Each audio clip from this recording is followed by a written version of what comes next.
la novedad de hoy es que vamos a hablar, ya me cambio el español, el pretérito.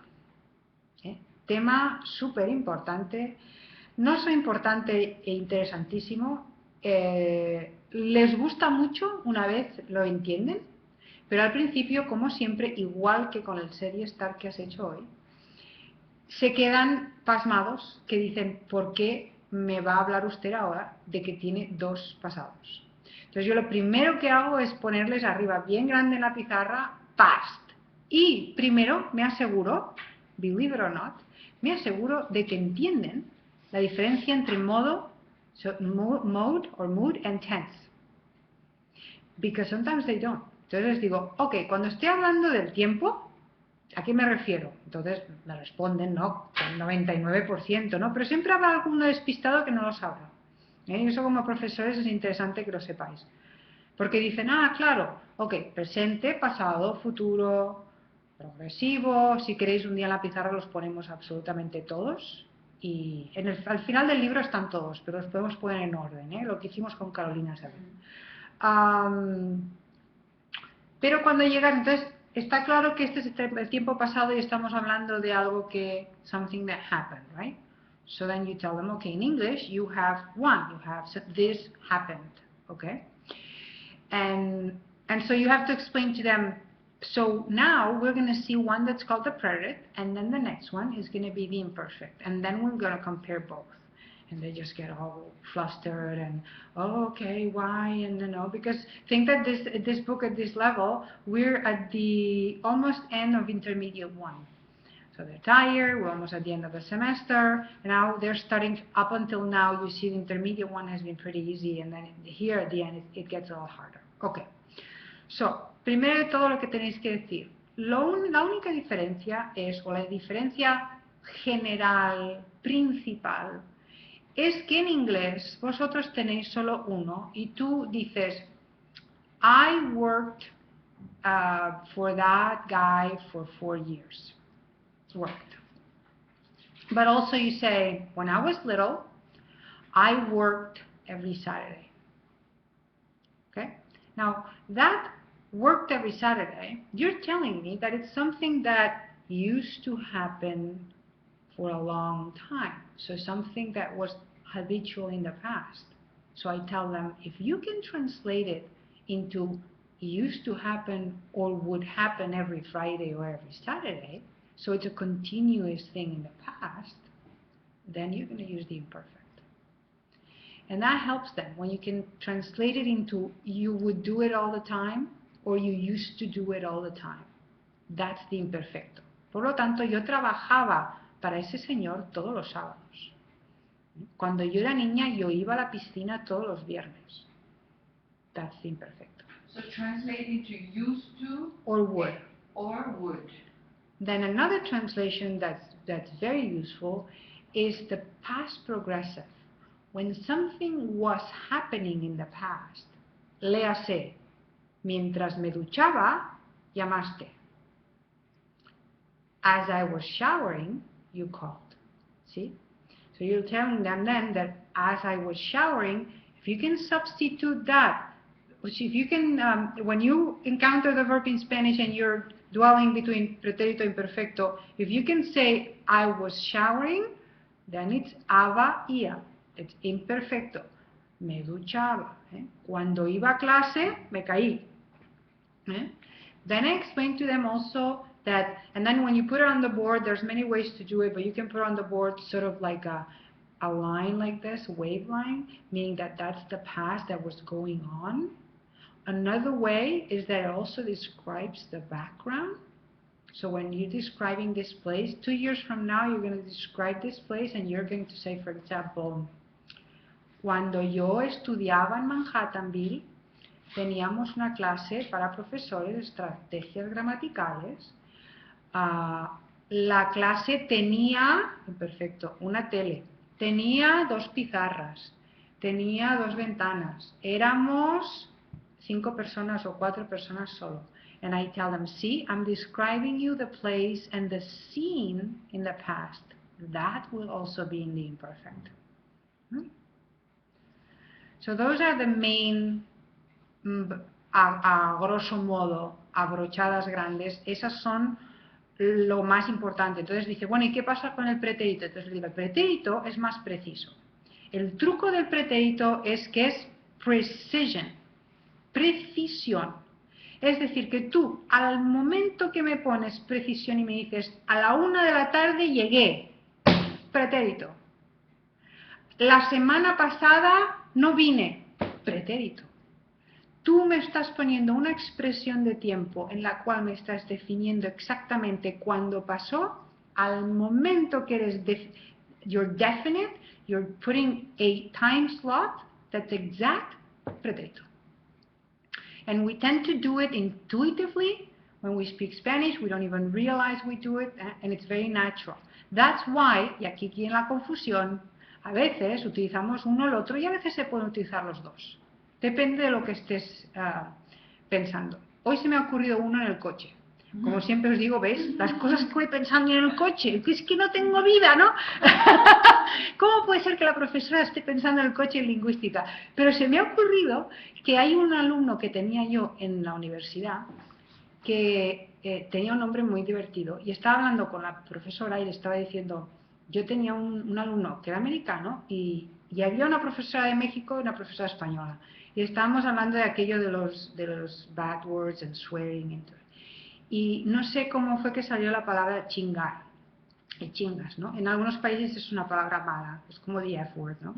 Pues yo tenía un alumno que se llamaba, y fijaros que estoy utilizando imperfecto, yo tenía un alumno, les dije, que se llamaba Alexander Chingas, un chico muy majo, súper buen estudiante, y era americano y tenía that last name, Chingas. Y a mí me hacía gracia porque pensaba, I don't know if he knows what that means in some countries, but anyway.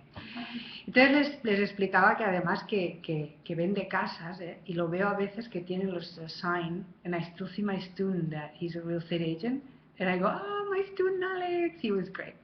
But anyway, utilicé, fijaros que pensé esta frase, yo tenía un alumno que se llamaba Alex, pero yo podía haber dicho, yo tuve un alumno que tenía un apellido con esa palabra, yo tuve. ¿Por qué? Depende. Si yo en medio de la frase estoy diciendo una cosa precisa, meaning, oh, I once had a student, ¿sí? That's the difference. Yo tuve un alumno que se llamaba así. Pero si yo te estoy contando una historia que te estoy describiendo el background, the scenery, y dices, cuando yo trabajaba en el Sagrado Corazón, yo tenía un alumno que se llamaba Alex, que tenía un apellido muy interesante, ¿sí? So, also the author, depending on what you want to say, también afecta mucho el pretérito perfecto. ¿Por qué os digo esto? Porque vais a encontrar casos en textos, cuando estáis leyendo literatura y tal, que os van a preguntar, ¿y aquí por qué va el pretérito? O, ¿puedo poner el pretérito aquí? Y otro te va a decir, no, este va con imperfecto.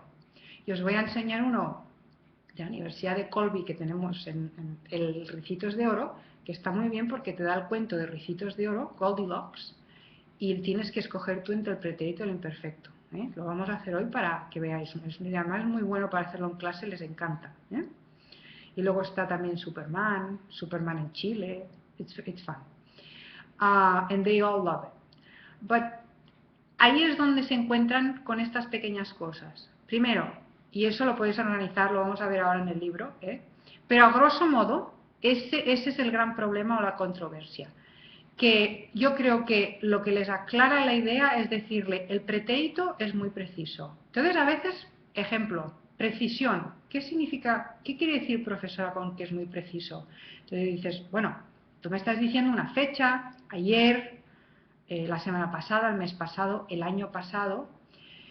Entonces les digo, pero cuidado, porque a veces tú me puedes ser muy preciso y me puedes explicar que, por ejemplo, ayer tuve dolor de cabeza de las 9 hasta las 4, meaning all day long. Entonces te dicen, well, that's something that happened for a long time. You just told us that it was... Ahí es donde te pillan. Te pillan y dices, right, I just told you that it has to be precise, that it just happened, right? So it's usually action verbs.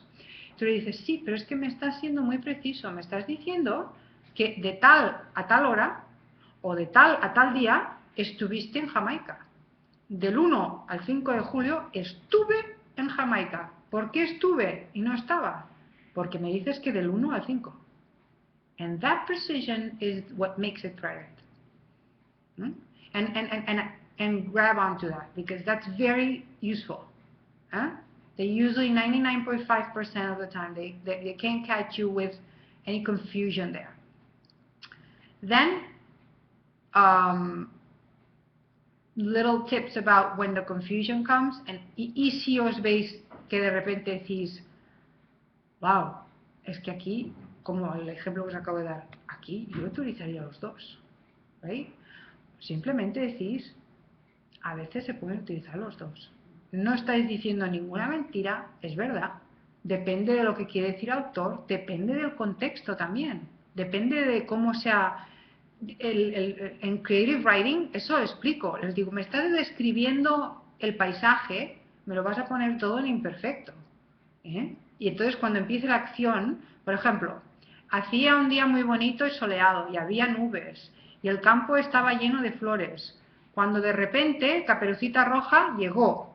The action starts, therefore you start telling me the action in the present.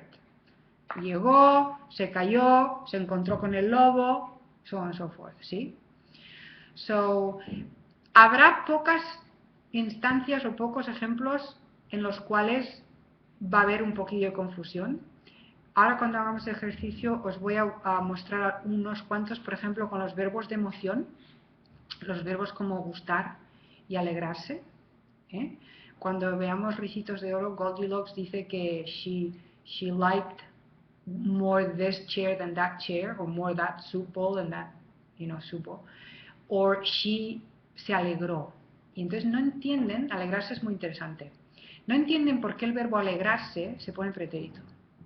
Entonces, se pone en pretérito, respuesta que tenéis que dar, porque hay verbos de emoción en español que, más que de emoción, son de acción, porque para nosotros alegrarse es un verbo que prácticamente no existe en inglés, because it means really literally you become happy. So you go from this to te alegras. Con lo cual, cuando uno ve una cosa que le gusta en español, me alegré mucho de verte, meaning I changed from sad to happy. In English, it's a stable one, it's an emotion one. You are happy or you're not happy, but there's no become happy. ¿Veis? Por lo tanto, yo les pongo a veces una carita en la pizarra triste y una flechita, carita alegre, y les digo, it's a kind of like a, not emotion, but motion verb. Therefore, you're changing your emotion and you're saying, me alegré mucho de verte. Igual con el gustar. Me gustó mucho esa botella de agua. Pero si estás describiendo lo que pasaba, como vamos a ver con las Ricitos de Oro, le gustaba más la silla pequeña porque era pequeña para ella, porque Goldilocks es pequeñita. Ya vais a ver, Entonces, mi opinión, y podríamos ir aquí en Deep Linguistics, que tu mamá seguramente nos podría explicar de todo con eso, pero yo les digo, en ocasiones simplemente, al nivel que tenéis que explicar vosotras, se pueden decir los dos. Depende del contexto, depende de lo que quiera decir el autor, depende de lo que le esté pasando al personaje en ese momento. En grandes rasgos, eso es el pretérito y el imperfecto.